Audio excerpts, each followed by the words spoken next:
আল্লাহ পাক বলছেন ওয়া মা হাদিহিল হায়াতুদ দুনিয়া ইল্লা লাহুন ওয়া লাইবুন ওয়া ইন্নাদ দারাল আখিরাতা লাহিয়াল হায়ানু লাউ কানু ইয়ামালুন।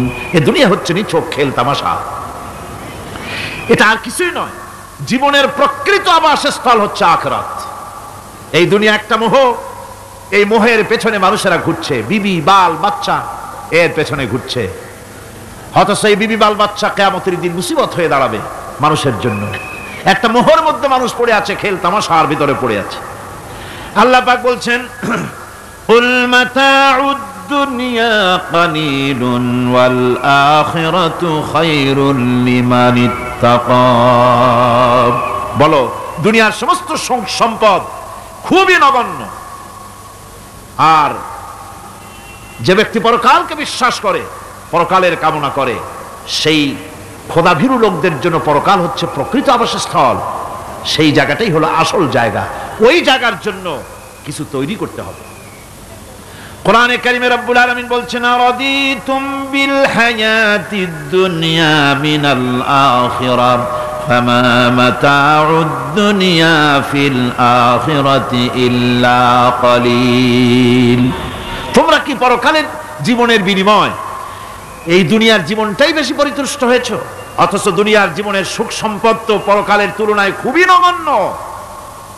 পরকালের সুখ অনেক বেশি, পরকালের দুঃখটাও অনেক বেশি, সুখটাও অনেক বেশি। পরকালটাই স্থায়ী। সুতরাং দুনিয়ার মোহে না পড়ে পরকালের জন্য জীবনটাকে পরকাল ভিত্তিক জীবন তৈরি করো। আল্লাহ পাক বলছেন ফাম্মা মান তাগা ওয়া আসারাল হায়াতাদ দুনিয়া ফাইন্নাল জাহিমা হিয়াল মাওয়াব। অথবা যে ব্যক্তি বিদ্রোহ করেছে এবং দুনিয়ার জীবনকে অগ্রাধিকার দিয়েছে, তার জায়গা হচ্ছে জাহান্নাম। জোরে বলেন নাউজুবিল্লাহ। যে ব্যক্তি আল্লাহর সঙ্গে বিদ্রোহ করেছে আর পরকালের জন্য পাথর জোগাড় করে নাই, দুনিয়াকে অগ্রাধিকার দিল, পরকালকে ভুলে গেল, তার জায়গা হলো জাহান্নাম। ওয়া আম্মা মান খাফা মাকামা রাব্বিহি ওয়া নাহান নাফসা আনিল হাওয়া ফাইন্নাল জান্নাতা হিয়াল মাওয়া। আর যে ব্যক্তি আপন প্রভুর সামনে উপস্থিত হকে ভয় করেছে এবং আপন প্রবৃত্তিকে লালসা মুক্ত করেছে, লালসার হাত থেকে রক্ষা করেছে, আল্লাহ রব্বুল আলামিন কিয়ামতের দিন তার জন্য রেখে দিয়েছেন জান্নাত। তার জন্য কোন জায়গা? জান্নাত। আমাদেরকে পরকাল ভিত্তিক জীবন যাপন যদি করি তাহলে কবরের জবাবগুলি খুব আসান হবে। আর যদি পরকাল ভিত্তিক জীবন যাপন না হয়, কবরটা মুসিবত হয়ে যাবে। হযরত ওসমান রাদিয়াল্লাহু তাআলা আনহু কবরের কাছে গিয়ে খুব কাঁদতেন। সাহাবায়ে কেরাম প্রশ্ন করেছেন, হুজুর রাসূল করিম সাল্লাল্লাহু আলাইহি ওয়াসাল্লাম যখন জান্নাত ও জাহান্নামের ওয়াজ করেন তখনও তো এত বেশি আপনি কাঁদেন না, যত বেশি কাঁদেন কবরের কাছে এসে, কারণ কি? হযরত ওসমান রাদিয়াল্লাহু তাআলা আনহু বলতেন, আমার সাথীরা, আমি আমার হাবিবের কাছে, আল্লাহ রাব্বুল আলামিনের রাসূলের কাছে আমি শুনেছি এই কবরটাই হলো প্রথম স্টেশন, এই কবরটাই হলো প্রথম ইমিগ্রেশন কাউন্টার। এই জায়গায় কেউ যদি ধরা পড়ে যায়, কারো যদি চার্জশিট হয়ে যায়, সব জায়গায় ধরা পড়ে যাবে। হাসরে মিজানে সিরাতে কোনো জায়গায় নাজাত পাবে না। আর এই কবরটা যদি কেউ মুক্তি পেয়ে যায়, মিজান সিরাত হাসর সব জায়গা থেকে আল্লাহ তারে ভালোভাবে পার করে দিবেন। এটা হলো আসল জায়গা, মারাত্মক জায়গা, খুব মারাত্মক জায়গা। আমি এটাকে ইমিগ্রেশন কাউন্টার বলেছি আমার ভাষায়। ইমিগ্রেশন কাউন্টার যারা বিদেশ ভ্রমণ করেছেন তারা জানেন। লন্ডন যাবেন, আমেরিকা যাবেন, সৌদি আরব যাবেন, যে কোনো বিদেশে যাবেন, গেলেই পাসপোর্ট তারা দেখবে। পাসপোর্টে আপনার ন্যাশনালিটি কোনটা সেটাই তারা জানতে চাইবে। আপনি কোন দল করেন এটা তারা জানতে চাইবে না। আপনি কোন ভাষায় কথা বলেন তাও তাদের জানার দরকার নাই। প্রথমেই তারা আপনার ন্যাশনালিটি দেখবে, আপনার আইডেন্টিটি কি তারা জানতে চাইবে।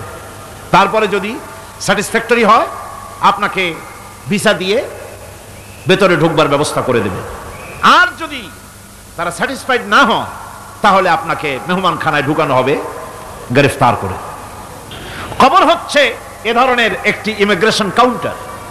কবরের ভিতরে মানুষ যখনই রাখা হবে সঙ্গে সঙ্গে দুজন ফেরেশতা আসবে। কবরের কাছে যারা এসেছিল দাফন হয়ে যাওয়ার পর এই লোকগুলি 40 কদম যেতে যতক্ষণ লাগে এর মধ্যেই দুজন ফেরেশতা এসে যাবে, এসে জিজ্ঞেস করবে মান রব্বুকা, তুমি কোন দল করতে, ওটা তাদের জানার দরকার নাই। চাকরি কিসে করতেন ওটা জানার দরকার নেই। ব্যবসা করতেন না চাকরি করতেন প্রয়োজন নেই। প্রথমেই জিজ্ঞাসা করা হবে ন্যাশনালিটি, প্রথমেই জিজ্ঞাসা করা হবে তার ন্যাশনালিটি সম্পর্কে, তার আইডেন্টিটিটা কি, এবং সেটাকে সত্যায়িত করার জন্য বোঝার জন্য 3টি প্রশ্ন।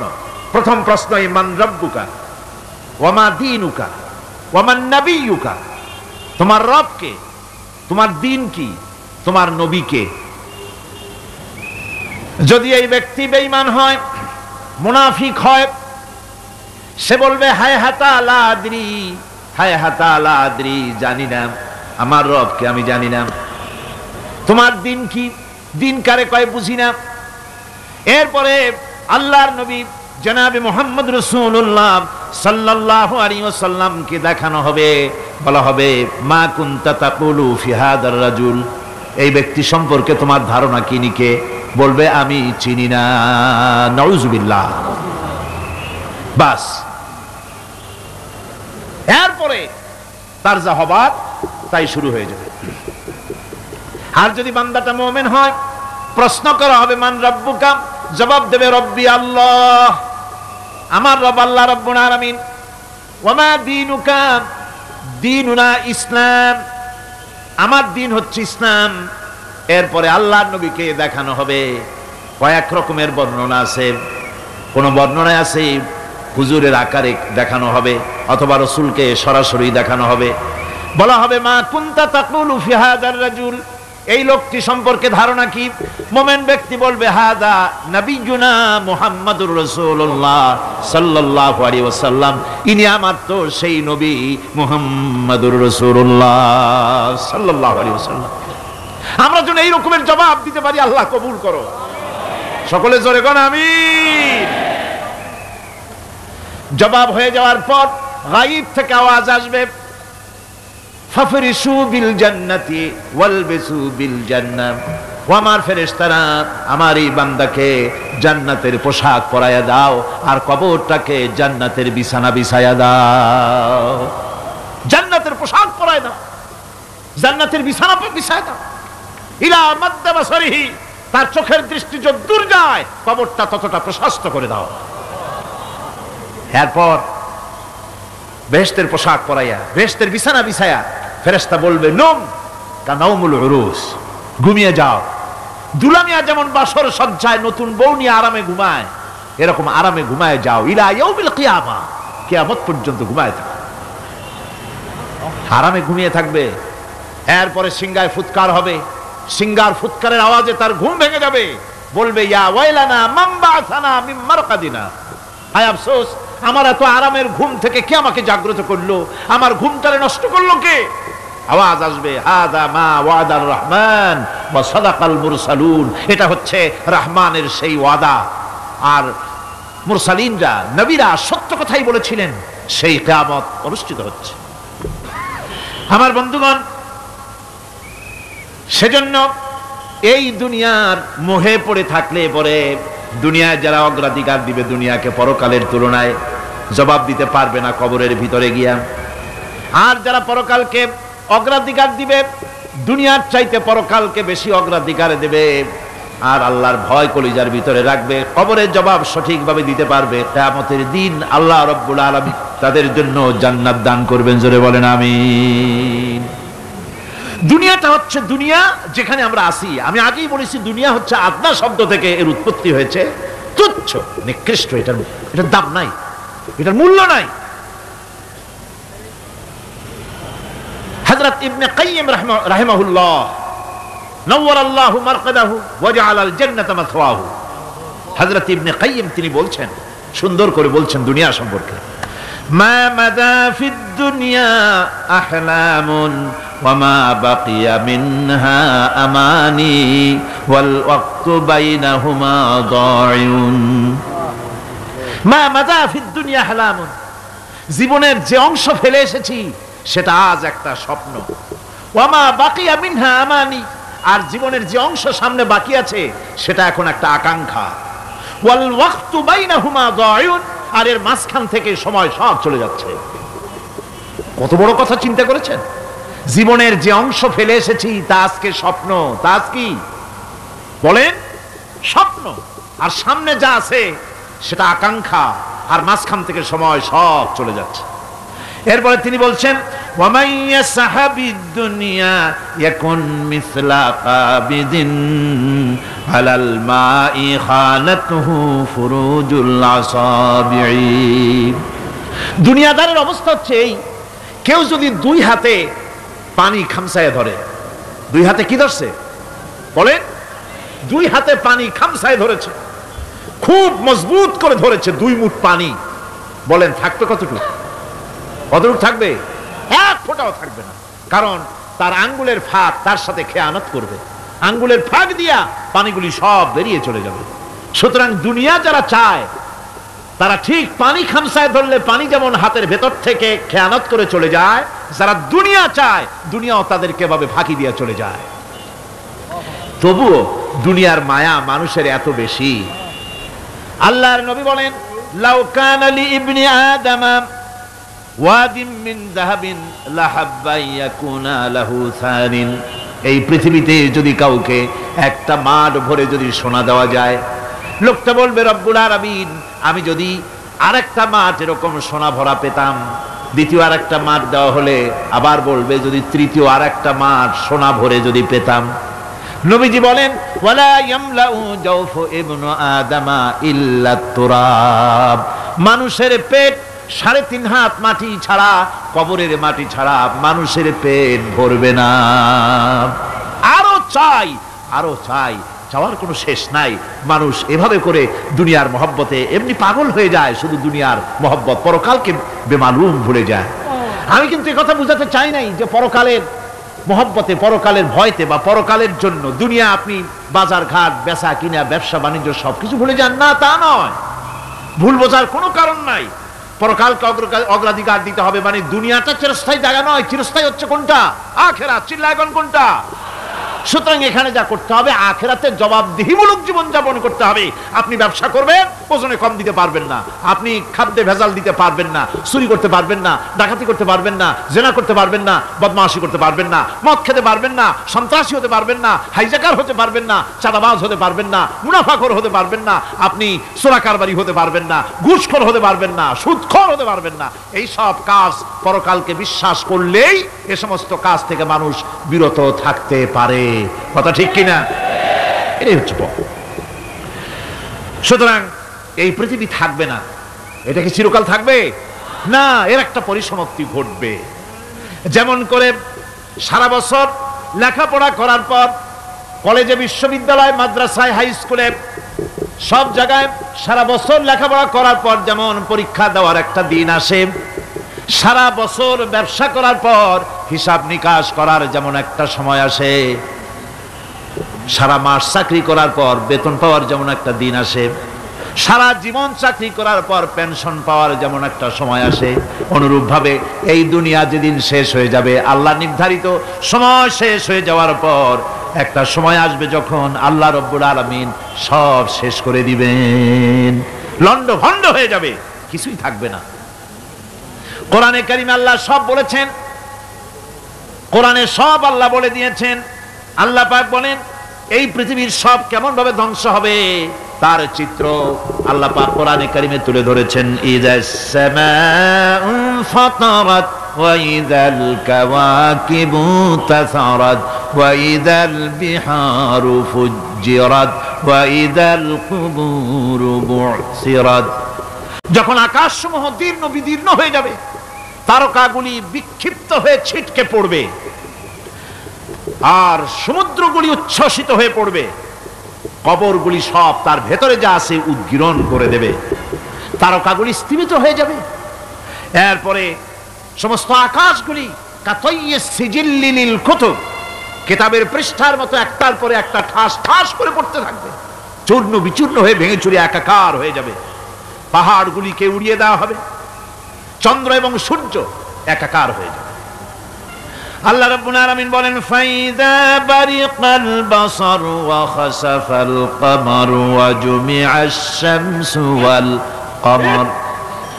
চক্ষু যখন বিস্ফারিত হয়ে যাবে, চাঁদ যখন তার আলো হারিয়ে ফেলবে, সূর্য যখন তার আলো হারিয়ে ফেলবে, চাঁদ আর সূর্য সব একাকার হয়ে যাবে, সেই সময়ের অবস্থাটা কি চিন্তা করো। মানুষ হয়রান হয়ে দৌড়াদৌড়ি করবে। ওয়াহুমিলাতিল আরদু ওয়াল জিবালু ফাদুক্কাতা দাক্কাতান ওয়াহিদা। জমিন এবং পাহাড়গুলির মধ্যে আল্লাহ রাব্বুল আলামিন সংঘর্ষ বাঁধিয়ে দিবেন। পাহাড়গুলি ভেঙে চুরে টুকরা টুকরা হয়ে যাবে। পাহাড়গুলি উঁচু করে জমিনের উপরে আছাড় মেরে আল্লাহ রাব্বুল আলামিন ভেঙে চুরে চুরমার করে দিবেন। সুবহানাল্লাহ। ওয়া তাকুনুল জিবালু কালইনিল মানফুস। পাহাড়গুলো পেঁজা ধোনা তুলার মতো করে উড়িয়ে দেওয়া হবে, পাহাড় উড়ে যাবে। সুবহানাল্লাহ। পাহাড় পাথরের তৈরি করা পাহাড়, এই পাহাড়গুলি তুলার মতো হয়ে উড়বে কিভাবে? আমি এই দৃশ্য নিজের চোখে কিছুটা হলেও দেখছি।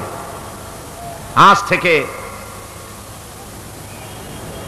10 দিন আগে আমি ইতালি সফর করে এসেছি। ইতালির রাজধানী রোম। রোম প্রাচীন সভ্যতার লালন ভূমি। কোরআনে কারিমে সূরায়ে রোম রয়েছে। এই রোম সেই রোম। এখানের বাদশার কাছে রাসূল করিম সাল্লাল্লাহু আলাইহি সাল্লাম হেরাক্লিয়াসের কাছে চিঠি পাঠিয়েছিলেন। সেই রোম 12 থেকে 15,000-এর মতো বাংলাদেশি মুসলমান সেখানে আছে। জুমার দিন, যেদিন আমি গেলাম তার পরের দিনই জুমা ছিল। জুমার নামাজ পড়লাম ভ্যাটিকানের কাছেই বিশাল মসজিদ, ইউরোপের ভিতরে সবচাইতে বড় মসজিদ এটা। রোম ইসলামের দুশমনদের রাজধানী। সেইখানে যখন আযান হচ্ছে আশহাদু আন্না মুহাম্মাদার রাসূলুল্লাহ, আমার অনুভূতির কথা আপনাদেরকে বোঝাতে পারবো না, কি অনুভূতির সৃষ্টি হয়েছে আমার ভেতরে। ভ্যাটিকানের পোপ এক পাশে, কিছু দূরেই ভ্যাটিকান। ওটা হচ্ছে গোটা পৃথিবীর সমস্ত খ্রিস্টানদের কাবা, ভ্যাটিকান। তার পাশেই বিশাল মসজিদ, সেখানে নামাজ পড়লাম। চিন্তার ভেতরে আসলো আল্লাহ রাব্বুল আলামিন তার হাবিবের নাম, তার তাওহীদ, তার রিসালাতকে কিভাবে বিশ্বময় ছড়িয়ে দিলেন। আবু জাহেল চাইছিল মুহাম্মদ সাল্লাল্লাহু আলাইহি ওয়াসাল্লামকে স্তব্ধ করে দেবে মক্কার জীবনেই।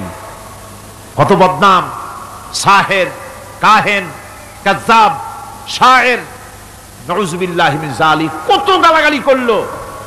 আর আল্লাহ শুনালেন, হাবিব চিন্তার কোনো কারণ নাই, ওয়া রাফা'না লাকা যিকরাক, আমি আপনার প্রশংসা বিশ্বময় ছড়িয়ে দেব। সুবহানাল্লাহি ওয়া বিহামদিহি। রোম প্রোগ্রাম শেষ করে আমাকে তারা নিয়ে গেল, যেটা আমি বলছি সফর কাহিনী শোনাবার সময় এটা না, যেহেতু এর সঙ্গে প্রাসঙ্গিক সেজন্য বলছি। পাহাড় কেমনে তুলার মতো হয়ে উড়বে তার নজির দেখেছি। রোম শহর থেকে 300 মাইল দূরে, 300 কিলোমিটার দূরে নেপোলি, নেপোলিয়ান বোনাপার্ট তার বাড়ি, এবং ওটা তার নামই একটা প্রভিন্স। ভূমধ্য সাগরের পারে ভিসুভিয়াস, পৃথিবীর সবচাইতে বড় আগ্নেয়গিরি, সেটা দেখাতে নিয়ে যাওয়া হলো আমাকে।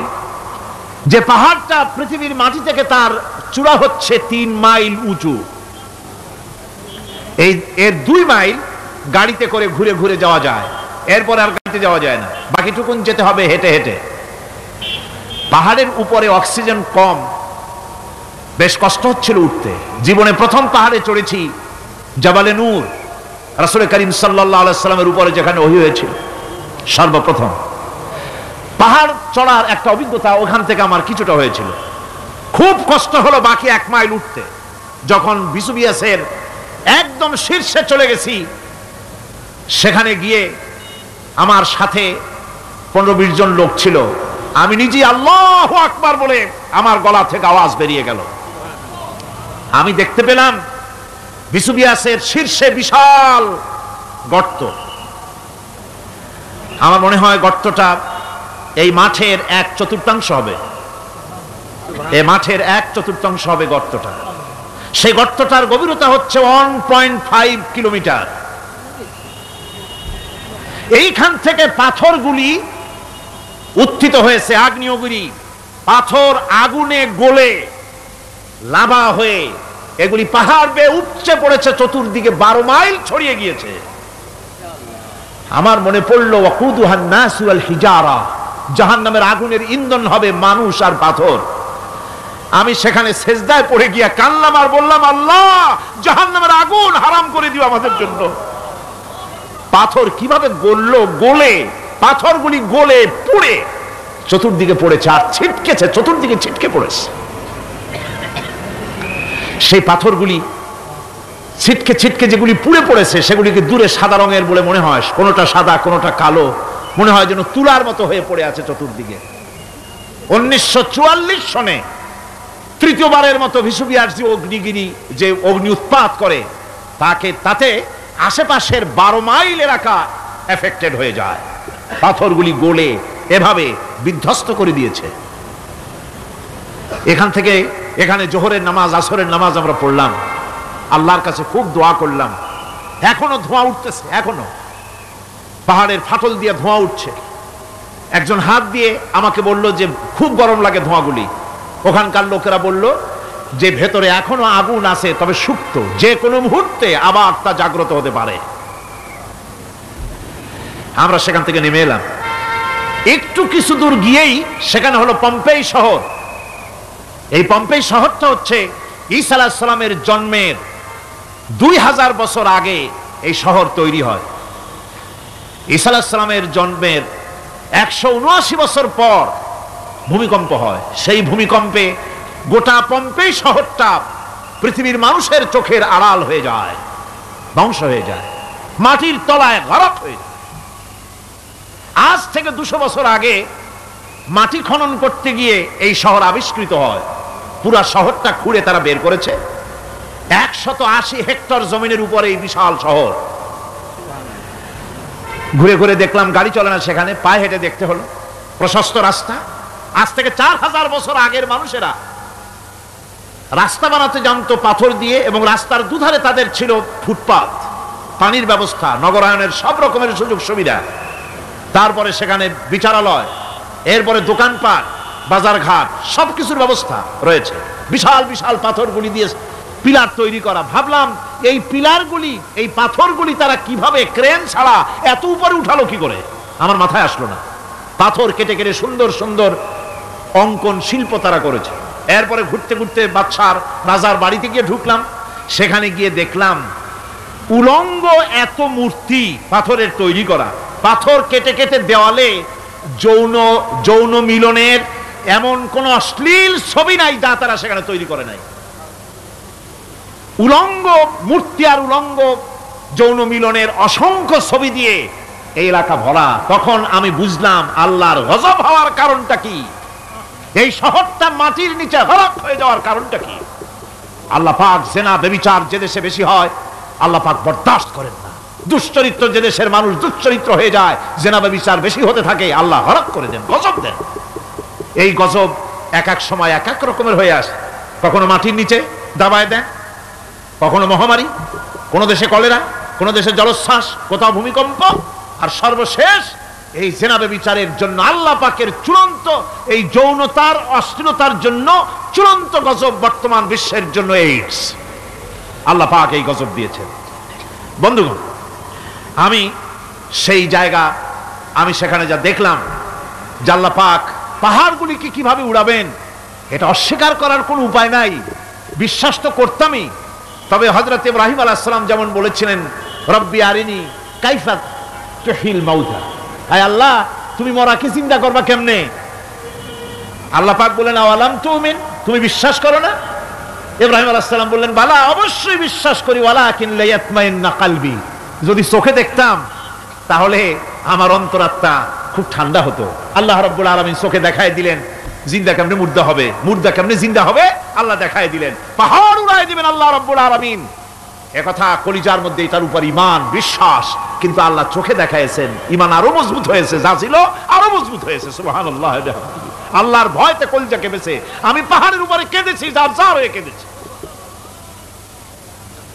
বন্ধুগণ, আল্লাহ সুবহানাহু ওয়া তাআলা এই জন্য বলেছেন, কুল সিরু ফিল আরদ, আমার জমিন ঘোরো, ভালো করে দেখো, কাইফা কানা আকিবাতুল মুকাজ্জিবিন, মহাসত্যকে যারা অস্বীকার করেছে তাদের পরিণতি আমি কি করে দিয়েছি, এগুলি চোখে ভালো করে তাকায় দেখো। আমার বন্ধুগণ, সুতরাং এই পৃথিবীর অবসান হবে, এই পৃথিবী ধ্বংস হবে, এই পৃথিবী চূড়ান্তভাবে শেষ হয়ে যাবে। ও হ্যাঁ, আরেকটি কথা বলতে হয়, সেটা হচ্ছে যে এই রোম থেকে আরেকটু দূরে 900 মাইল দূরে হচ্ছে সিসিলি। 900 মাইল দূরে, সেখানে এই সিসিলি মুসলমানেরা শাসন করেছিল 350 বছর। সেই সিসিলিতে রয়েছে 360টা মসজিদ মুসলমানদের করা।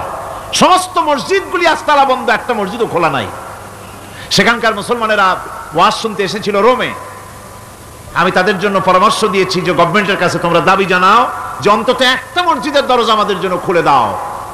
রোমের অবস্থানরত প্রবাসী বাংলাদেশি মুসলমানেরা আমাকে বলেছে, তাদের অনেকের বাড়ি চট্টগ্রামেও আছে, আমাকে বলেছে তাদের চোখে পানি আসছে বলার সময় যে চিরময়ের তাফসীর মাহফিল যখন আসে কলজাটা কাঁদতে থাকে যাওয়ার জন্য। তো যাওয়া তো সম্ভব না এত দূর থেকে, আমাদের সালাম বলে দিবেন যত লোক আসবে, আর আমাদের জন্য দোয়া করতে বলবেন যেন এই রোমের ভিতরে আমরা ইসলামের আদর্শের ভিত্তিতে আমরা যেন চলতে পারি। আপনারা দোয়া করুন তাদের জন্য। ভাইরা আমার, এই পৃথিবী একদিন পরিসমাপ্তি ঘটবে এবং আল্লাহর দরবারে আমাদেরকে উঠতে হবে এবং সেখানে আমাদের বিচার হবে। সেখানে আমাদের কি হবে? বিচার হবে। আল্লাহ পাক বিচারটাকে নির্ভুল করার জন্য, সঠিক করার জন্য প্রত্যেকের গলায় আমলনামা ঝুলায় রাখছেন। এখানে রেকর্ডের ব্যবস্থা করা হয়েছে।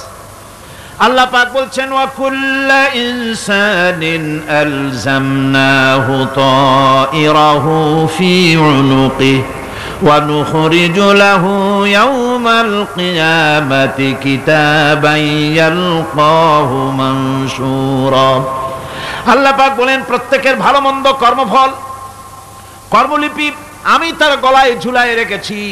কিয়ামতের দিন সে নিজের কাছে স্পষ্ট সব দেখতে পারবে, কোনো জিনিস বাদ পড়বে না।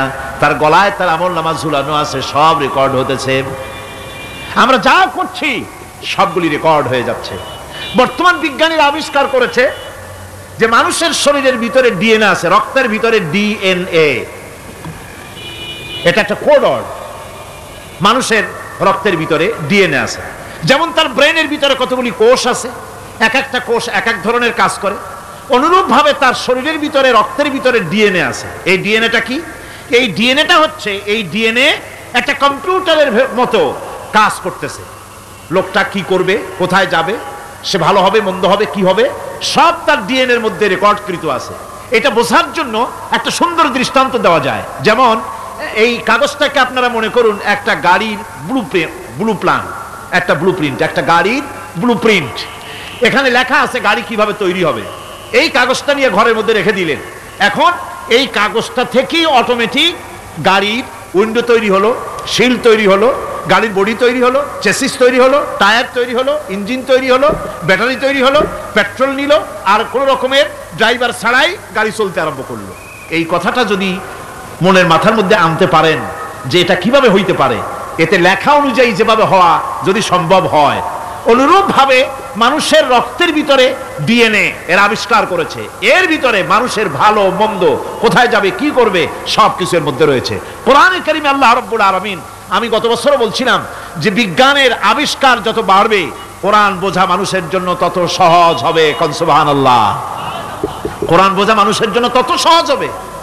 সুতরাং মানুষের গলার সাথে আল্লাহ পাক বলছেন যে একটা আমলনামা আমি ঝুলাই দিয়েছি তার গলার সাথে, সে যা করতেছে ওখানে সব লিপিবদ্ধ হচ্ছে, কম্পিউটারাইজড, কম্পিউটারের মতো এগুলি সব গ্রহণ করতেছে। এগুলি কিয়ামতের দিন তার সামনে হাজির করা হবে। কিয়ামতে যখন আমলনামা তার সামনে দিয়ে বলা হবে ইকরা কিতাবাকা কাফা বিনাফসিকাল ইয়াওমা আলাইকা হাসিবা। তাকে বলা হবে নিজের কর্মলিপি নিজেই পড়ো, আজ তুমি তোমার নিজের হিসাব নিতে যথেষ্ট। বন্ধুগণ, এই মাহফিলে যত লোক আমরা বসে আছি, আমরা আমাদের হিসাব নিতে যথেষ্ট না আরেকজন লাগবে? কোন আমরা যথেষ্ট কিনা? কথা বোঝেন নাই? আমি বলতে চাইছি এটা, আমরা যদি এখন চোখ বুঝে চিন্তা করি যে পিছনের জীবনে কি করেছি, মনে পড়বে নাকি পড়বে না? বলেন, সবাই পড়বে কি পড়বে না? ছোটবেলায় কবে পায়ের নিচে কাঁটা ফুটেছিল, কবে কোথায় আছাড় খেয়েছিলেন, কবে কার বেল তাল আম কাঁচা আম চুরি করে খেতে গিয়ে কিল খেয়েছিলেন, তাড়া খেয়েছিলেন, তাকে এখন মনে নাই? আছে। তাহলে কিল, ওই তাল বেল চুরি করতে গিয়ে যে কিলটা খাইছিলেন সেটাও মনে আছে, ভালো মন্দ সব মনে আছে। তাহলে কোন হোটেলের রুমে কি করছিলেন, কোন স্কুলে কোন কলেজে কি করছিলেন, তারপরে জীবনের ছোট বড় ঘটনাগুলি সব বুঝতে মনে পড়বে না? এবার হিসাব করেন, মনে যদি পড়ে এবার হিসাব করেন আপনি জান্নাতি না জাহান্নামে। আপনি আপনার নিজের হিসাব নেওয়ার জন্য যথেষ্ট। তাকে হিসাব করতে বলা হবে, তোমার হিসাব, তোমার নিজের হিসাব নেওয়ার জন্য তুমি যথেষ্ট, তোমার হিসাব তুমি নিজেই করো, এটা পড়ো। আর সেই কিয়ামতের দিন কোনো সাহায্যকারী মিলবে না। লান তানফাকুম আরহামুকুম ওয়ালা আওলাদুকুম ইয়াউমাল কিয়ামাহ। লান তানফাকুম, কিয়ামতের দিন কোনো ফায়দা হবে না, অবশ্যই কোনো ফায়দা হবে না, কোনো উপকারে আসবে না। কিয়ামতের দিন তোমার সন্তান, তোমার স্ত্রী, তোমার মাল, তোমার সম্পদ কোনো উপকারে আসবে না কিয়ামতের ময়দানে। সেদিন সব তোমার সাথে বিচ্ছ করবে, সব পালায় যাবে। সেখানে উৎকোষেরও কোনো কারবার নাই যে ঘুষ টুস দিয়া, ফেরেশতাদের কোনো রকম বুঝবাজ দিয়া, আলাদা কোনো চোরাগলি পথ দিয়া একেবারে ফুট করে ভেসতে চলে যাবেন, এমন কোনো সুযোগ নাই। অনেকে বলে, হুজুর এমন কিছু দোয়া শিখায় দেন যাতে ওই সব জেহাদ বোমা এগুলি খুব ভয় পাই, ও সব রাস্তা টাস্তা না, খুব সহজে কিছু দোয়া দুরূদ করিয়া আস্তে করে জান্নাতে চলে যাওয়া যায়, এরকম একটা দোয়া, এরকম একটা পথ বলে দেন। আমি বলি, ভাই এরকমের কোন সূরাগুলি আমার রাসূল আবিষ্কার করতে পারেন নাই, আল্লাহর পয়গম্বরের ওই ধরনের কোন পথ আবিষ্কার করতে পারেন নাই। সেখানে কিয়ামতের দিন কাউকে উৎকোষ গ্রহণ করার কেউ নাই, উৎকোষ দেওয়া যাবে না। আর উৎকোষ দিবি না কি? আপনার কাছে কিছু নাইও, থাকলেও নেওয়ার কেউ নাই। এই দুনিয়ায় ফাঁকিবাজি করে বহুত কিছু করা যায়, কিন্তু কিয়ামতের মাঠে এগুলি কিছুই চলবে না। আল-ইয়াওমা লা ইয়ানফাউ মালুন ওয়ালা বানুন। কিয়ামতের দিন ধন সন্তান সন্ততি আর সম্পদ কোনো কাজে লাগবে না। সেদিন শুধু আমল, আমল যদি ভালো হয় কাজে লাগবে, আমল খারাপ হবে সব শেষ হয়ে যাবে। আল্লাহ রাব্বুল আলামিন নবীজিকে ডেকে বলেছেন, নবী আপনি বলেন, কুল মা কুনতু বিদআম মিনার রাসূল, আপনি বলুন আমি কোন নতুন রাসূল নই, আমার আগে অনেক নবী রাসূল পৃথিবীতে এসেছেন, তারা বিদায় হয়ে গেছেন। আমি জানি না কিয়ামতের দিন আল্লাহ রাব্বুল আলামিন আমার সাথে কি ব্যবহার করবেন, আর আমি এও জানি না যে কিয়ামতের দিন আল্লাহ পাক তোমাদের সাথে কি ব্যবহার করবেন। এই আয়াত নাযিল হওয়ার পর আল্লাহর হাবিব তার মেয়েকে ডাকলেন, জামাইকে ডাকলেন, নাতিদেরকে ডাকলেন, আহলে বাইতদেরকে ডাকলেন, আর বললেন, ও আমার মেয়ে কলিজার টুকরা ফাতেমা গো শোনো, কেবলমাত্র আয়াত নাজিল হয়ে গেল, আল্লাহ পাক আমাকে শোনাচ্ছেন কিয়ামতের দিন আমি জানি না আমার সঙ্গে কি ব্যবহার করা হবে, আর এও জানি না যে তোমাদের সাথে কি ব্যবহার করা হবে। ও আমার কলিজার টুকরা মেয়ে ফাতেমা, কিয়ামতের দিন মুহাম্মদ সাল্লাল্লাহু আলাইহি সাল্লামের মেয়ে, এই হিসাবে তোমার নাজাতের ফয়সালা হবে না। ও আমার কলিজার টুকরা নাতি হাসান আর হোসেন, কিয়ামতের দিন মুহাম্মদ সাল্লাল্লাহু আলাইহি সাল্লামের নাতি হিসাবে ফয়সালা হবে না।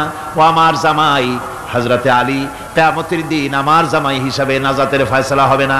আমল যদি ভালো হয় ফয়সালা ভালো হবে, জান্নাতে চলে যাবে। আমল যদি খারাপ হয় কার নাতি কার জামাই দেখা হবে না। সুবহানাল্লাহ, কঠিন কিয়ামতের মাঠ। এই পরকালের বিশ্বাস যদি কলিজার মধ্যে ঢোকে মানুষ ভালো হয়ে যাবে। কোন সুবহানাল্লাহ। আপনাদের দৃষ্টিতে পারবে, কথার জবাব যে দিলেন না। পুলিশে কি মানুষের চরিত্র ভালো বানাইতে পারবে? পুলিশের চরিত্র ভালো বানাবে কেডা? সেটাই তো কথা। মানুষের চরিত্র যাতে ভালো থাকে, মানুষের জন্য খারাপ কাম না করে সেজন্য পুলিশ, পুলিশ যাতে খারাপ কাম না করে সেজন্য আরো একটা ডিপার্টমেন্ট আছে না, তারা যাতে খারাপ কাজ না করে সেজন্য আর একটা আছে, এন্টি করাপশনের আবার এন্টি করাপশন আছে, তার উপর আবার এন্টি করাপশন আছে, এন্টিটার অভাব নাই। সুতরাং পুলিশ দিয়া, বিডিআর দিয়া, আর্মি দিয়া মানুষের, দেশের, জাতির চরিত্র ভালো বানানো যায় না। রাসূলুল্লাহ এ দিয়া বানান না, এটা ইসলামের নিয়ম নয়।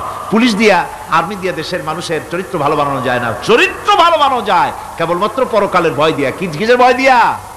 ওই যে মক্কার জীবনে ওই সমস্ত মানুষগুলি যারা চুরি করত, ডাকাতি করত, জেনা করত, বদমাশি করত, যারা শয়তানি করত, যারা মানুষকে খুন করত, এই মানুষগুলি এত ভালো হয়ে গেল, যারা চুরি ছেড়ে দিল, ডাকাতি ছেড়ে দিল, জেনা ব্যভিচার ছেড়ে দিল, এত ভালো হয়ে গেল, পৃথিবীর মধ্যে সেরা মানুষ তারা হয়ে গেলেন। জোরে বলেন সুবহানাল্লাহ। নবীর সাহাবীরা পৃথিবীর শ্রেষ্ঠ সন্তান, নবীর সাহাবীরা পৃথিবীর সেরা মানুষ, তাদের চাইতে সেরা মানুষ নবীদের পরে আর কেউ হতে পারে না। জোরে কোন সুবহানাল্লাহ। নবীর পরে পৃথিবীতে শ্রেষ্ঠ মানুষ কারা? সাহাবায়ে কেরাম রিদওয়ানুল্লাহ তাআলা আলাইহিম আজমাইন। ওনারা তো কুফরের মধ্যে ছিলেন, শিরকের মধ্যে ছিলেন, চুরি, ডাকাতি, জেনা, ব্যভিচার এমন কোন পাপ নাই যা করা হয়নি। তারপরে যখন আল্লাহর নবীর কাছ থেকে তাওহীদ, রিসালাত ও আখিরাতের দাওয়াত পেলেন, কি সোনার মানুষ এক একজন হয়ে গেলেন। সুবহানাল্লাহ। যারা ছিলেন নারীর সতীত্বের জম, তারা হয়ে গেলেন নারীর সতীত্বের পাহারাদার। যারা মানুষের মাল চুরি করত, ডাকাতি করত, তারা রাতভর মানুষের মালের পাহারা দিল, মানুষের রক্তের পাহারা দিল। সুবহানাল্লাহ বিহামদি। রক্ত সম্পদের পাহারা দিল। রাসূল বললেন, খায়রুল কুরুনে কারনি, সর্বশ্রেষ্ঠ যুগ তো আমার যুগ। বন্ধুগণ, এরপরে একটা জীবন আসবে ওই কিয়ামতের ময়দানে। এই পরকালের বিশ্বাসটা গুরুত্বপূর্ণ ব্যাপার, আমাদের সব কিছুর হিসাব দেওয়া লাগবে। আল্লাহ পাক বলেন, ইন্নাস সামআ ওয়াল বাসারা ওয়াল ফুআদা কুল্লু উলাইকা আনহু মাসউলা। নিঃসন্দেহে মানুষের শ্রবণ শক্তি, দর্শন শক্তি এবং তার অন্তঃকরণের কল্পনা সম্পর্কে আল্লাহ রাব্বুল আলামিনের কাছে জিজ্ঞাসিত হতে হবে। কান দিয়া কি করেছিলা, চোখ দিয়া কি করেছিলা, মুখ দিয়া কি করেছিলে, হাত দিয়ে কি করেছিলে, সব কিছুর জবাব আল্লাহ রাব্বুল আলামিনের কাছে দিতে হবে। সবটার জবাব দিতে হবে, কোনো কিছু বাদ যাবে না। এমনকি মনের ভিতরে যে কল্পনা আমরা করি, এই কল্পনার হিসাব আল্লাহর দরবারে দিতে হবে।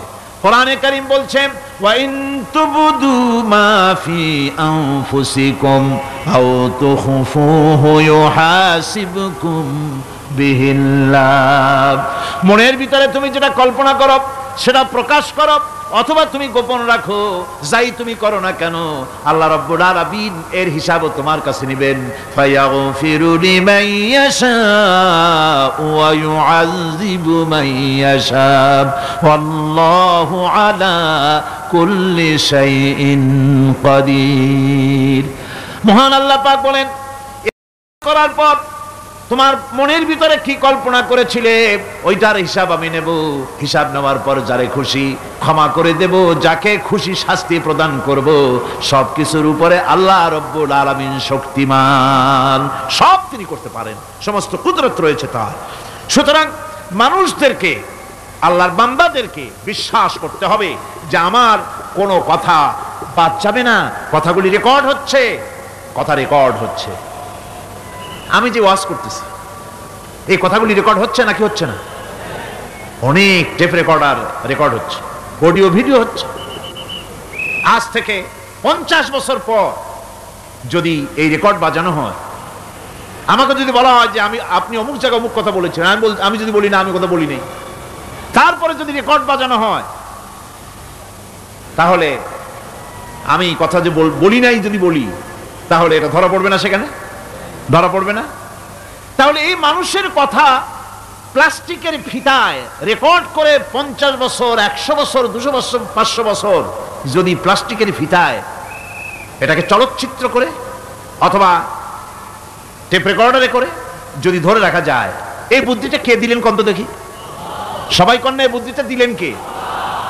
যে আল্লাহ রাব্বুল আলামিন মানুষের মাথায় বুদ্ধি দিলেন, যার দ্বারা সে মানুষের কথাবার্তা, অ্যাক্টিভিটি সব ধরে রাখতে পারে। সেই আল্লাহ রাব্বুল আলামিন বুঝি আপনার আমার কথা এবং আপনার আমার অ্যাক্টিভিটিসকে তিনি বুঝি ধরে রাখতে পারবেন না কিয়ামত পর্যন্ত? পারবেন কিনা? সেজন্য রব্বুল আলামিন বলেন, মা ইয়ালফিযু মিন কাওলিন ইল্লা লাদাইহি রাকীবুন আতীদ। সমস্ত কথা রেকর্ড হচ্ছে। সুবহানাল্লাহ কোন জোরে! সমস্ত কথা রেকর্ড হচ্ছে, একটা কথাও বাদ যাবে না। মুখ আছে বলেই কথা বলবেন তা না, হিসাব করে কথা বলতে হবে। গীবত গাওয়া যাবে না, মিথ্যা কথা বলা যাবে না, মিথ্যা ওয়াদা করা যাবে না। মিথ্যা ওয়াদার তো মৌসুম এসে গেছে। কি কোন বোঝেন কথা?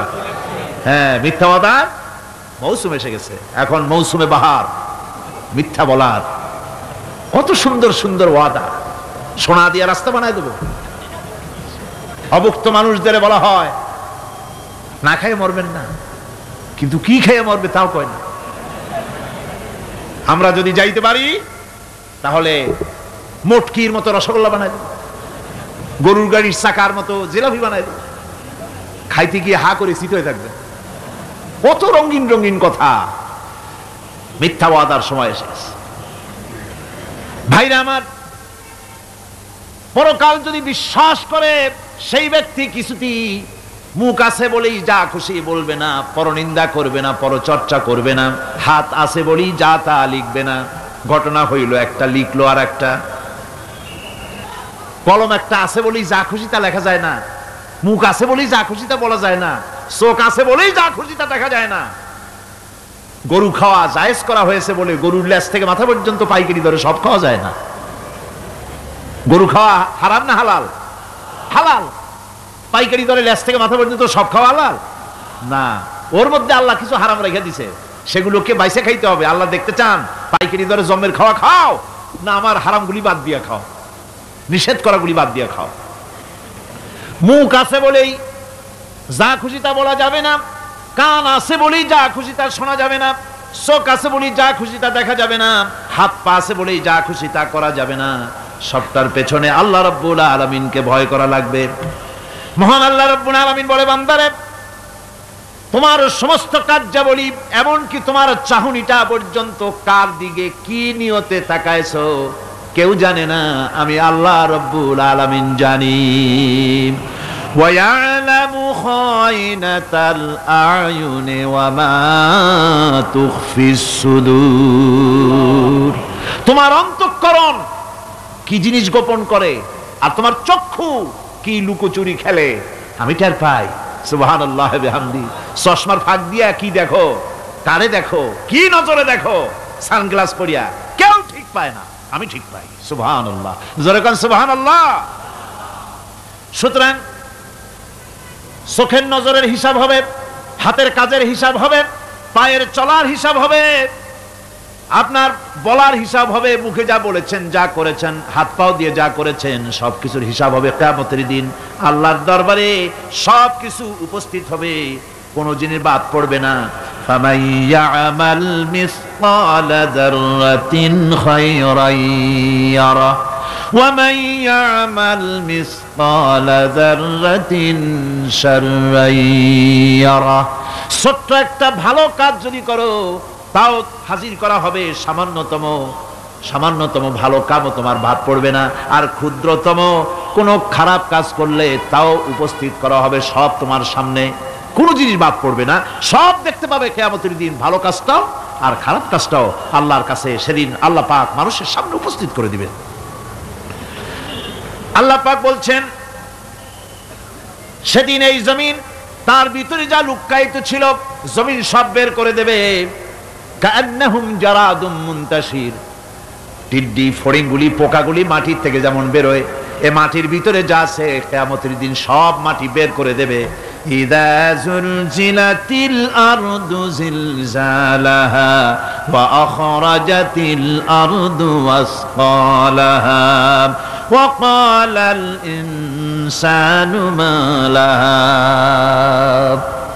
এ জমিনকে ঝাঁকি মারা হবে প্রবল এক ঝাঁকুনি, প্রবল এক ঝাঁকুনিতে এ পৃথিবীর মধ্যে যা কিছু আছে সব বেরিয়ে যাবে। সুবহানাল্লাহ কইতে ইচ্ছা করে না মিয়ারা? এক ঝাঁকুনিতে পৃথিবী সব বের করে দেবে।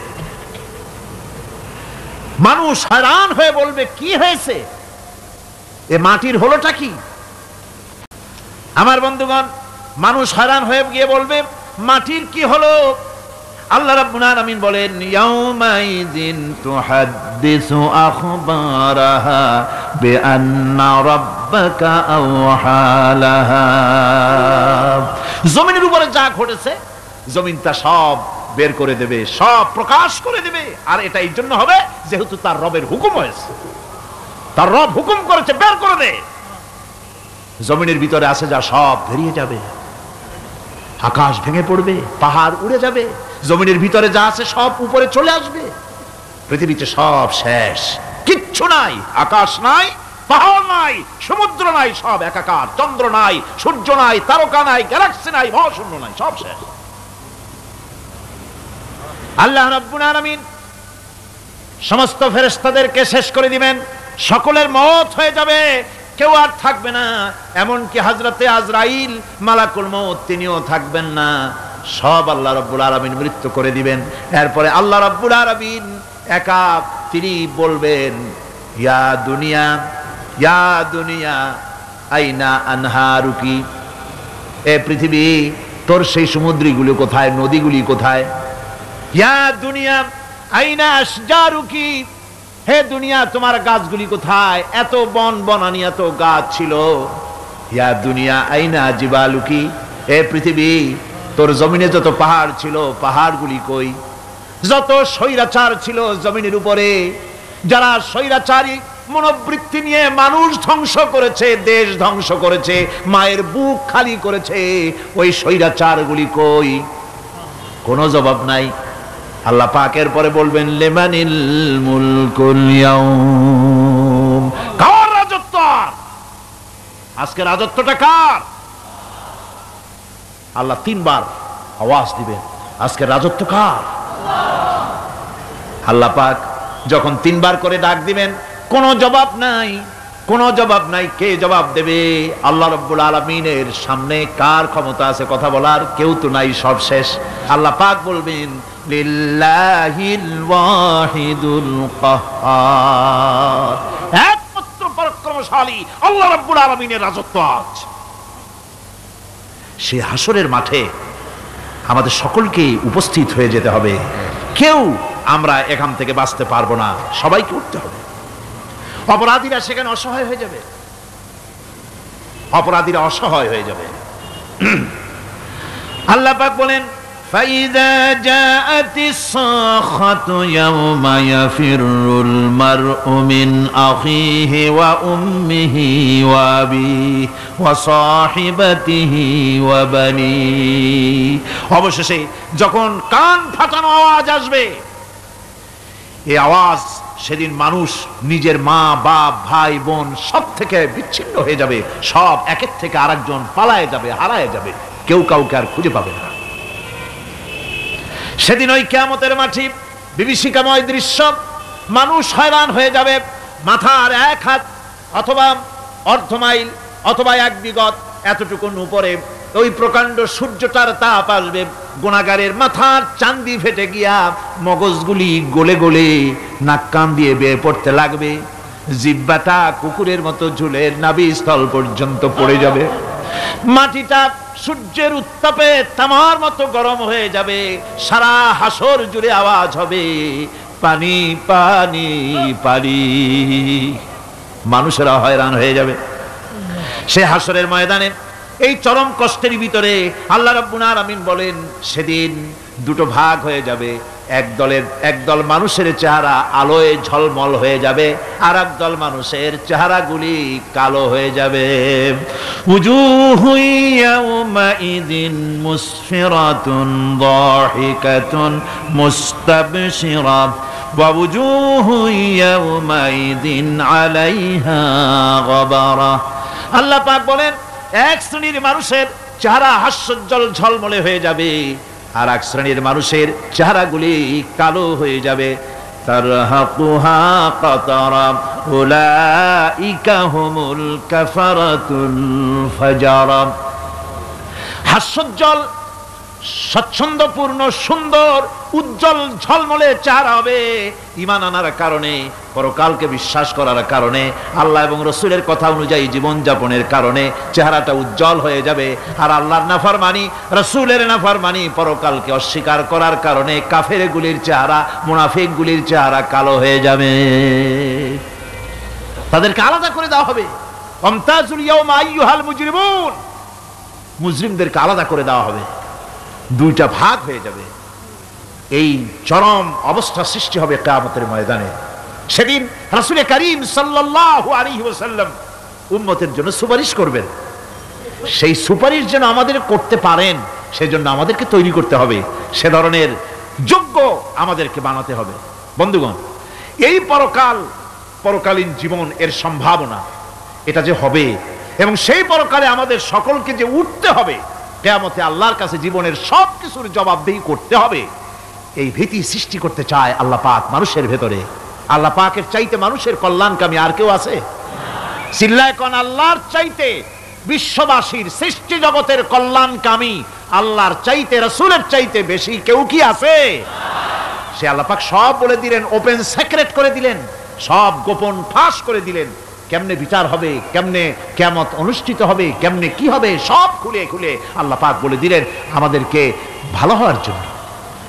কোরআনে কারীম বলছে, লাইসাল বিররা আন তুওয়াল্লু ওয়ুজুহাকুম কিবালাল মাশরিকি ওয়াল মাগরিব, পূর্ব পশ্চিমে মাথা ঘুরানো, সার নত করা, মাথা ঘুরানো, মুখ ঘুরানো, এটাই কিন্তু সৎ কাজ এবং পুণ্যবান হওয়ার, সৎ কাজ করার, নেককার হওয়ার জন্য যথেষ্ট নয়, বরং ওয়ালাকিন্নাল বিররা মান আমানা বিল্লাহি ওয়াল ইয়াউমিল আখির, প্রকৃতপক্ষে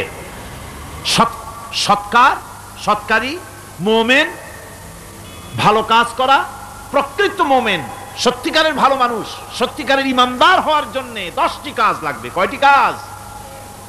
10টি কাজ লাগবে। সেই 10টি কাজের একটি কাজ গত বছর আপনাদের খেদমতে আরজ করা হয়েছে, 2টি বলা হয়েছে, বাকি আজকে বললাম আর একটা, হয়ে গেল 3টা। বাকি আছে কয়টা? 7টা বাকি আছে, আরো 7টা। পরকাল ভিত্তিক জীবনযাপন যদি করতে পারি, তাহলে আমরা হব দুনিয়ার শ্রেষ্ঠ মানুষ। কোন আলহামদুলিল্লাহ। আমার দেশ, আমার জাতি, আমার school, college, university, secretariat, cantonment, রান্নাঘর থেকে শুরু করে বঙ্গভবন, দেশের সর্বত্র মানুষের ভেতরে যদি পরকালের জবাবদিহিমূলক জীবনযাত্রার অনুভূতি সৃষ্টি করে দেওয়া যায়, কিয়ামত আছে আর জবাব দিতে হবে আল্লাহর দরবারে। এই পরকালকে এভাবে বিশ্বাস করতে পারলে, ওইভাবে জীবন করতে পারলে দেশ সুখী হবে, সমৃদ্ধশালী হবে, বিপদ দূরীভূত হবে, অন্ধকারের আমানিশা দূর হয়ে গিয়ে পৃথিবীতে আবার সুন্দর সূর্য উদিত হবে।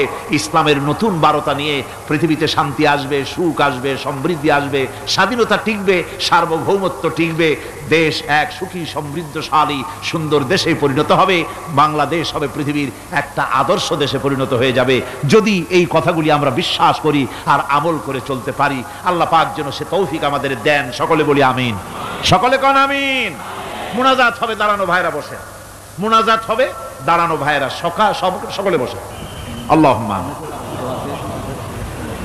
ربنا ظلمنا أنفسنا وإن لم تغفر لنا وترحمنا لنكونن من الخاسرين ربنا لا تزغ قلوبنا بعد إذ هديتنا وهب لنا من لدنك رحمة إنك أنت الوهاب।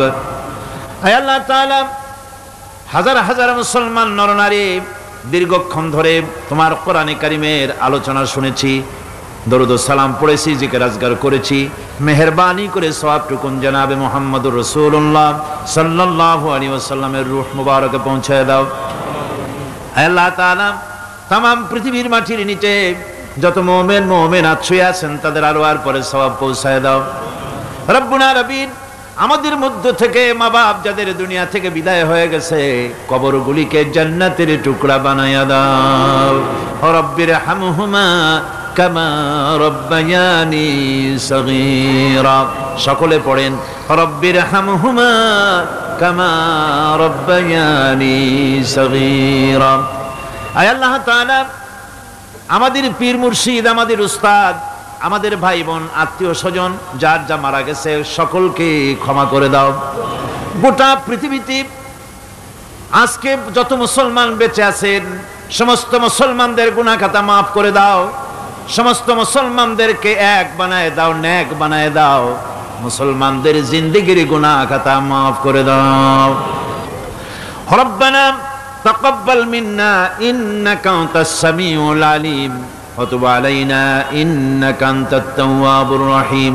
সুবহান রাব্বিকা রাব্বিল ইজ্জাতি আম্মা ইয়াসিফুন ওয়া সালামুন আলাল মুরসালিন আলহামদুলিল্লাহি রাব্বিল আলামিন। ওয়াজআল আখিরা কালিমাতিনা ইনদাল মাউত লা ইলাহা ইল্লাল্লাহু মুহাম্মাদুর রাসূলুল্লাহ।